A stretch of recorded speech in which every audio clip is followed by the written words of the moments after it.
దఫాలుగా చెప్పే ప్రయత్నం చేసి ఆయన అధికారంలోకి వచ్చాడు.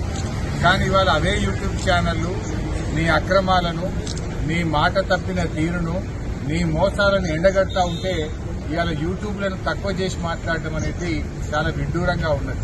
అంటే రేవంత్ రెడ్డి తనకు అవసరమైతే ఒక తీరు, తన పని తీరగానే ఇంకొక తీరుగా ఉన్నది. ఓడదాటేదాకా ఓడమల్లప్ప, ఓడదాటినాక ఓడమల్లప్ప. ఈ యూట్యూబ్లోనే వాడుకున్నావు కదా.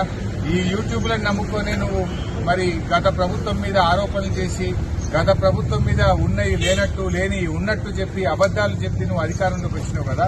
అవే యూట్యూబ్లు నీ బండారాన్ని బట్టబయలు చేస్తుంటే, నీ అవినీతిని బయటపెడుతుంటే, నీ యొక్క డొల్లతనాన్ని, నీ మాట తప్పిన తీరును, నువ్వు ప్రజల్ని మోసం చేసిన విషయాలను బయటపెడతా ఉంటే ఇవాళ నువ్వు తట్టుకోలేకపోతున్నావు. తట్టుకోలేక నీ అక్కసును యూట్యూబ్ల మీద వెళ్లబుచ్చుతా ఉన్నావు. ఇవాళ ప్రజలకు అర్థమైపోయింది, ఇవే యూట్యూబ్ ఛానల్ బిడ్డ నిన్ను గద్దె దించడానికి రాష్ట్రంలోని యూట్యూబ్ ఛానళ్లన్నీ ఒక్కటైతే నీ బండారాన్ని బయటపెట్టరు. ఖచ్చితంగా నీకు తగిన శాస్తి ఈ యూట్యూబ్ ఛానళ్లే చేస్తాయి.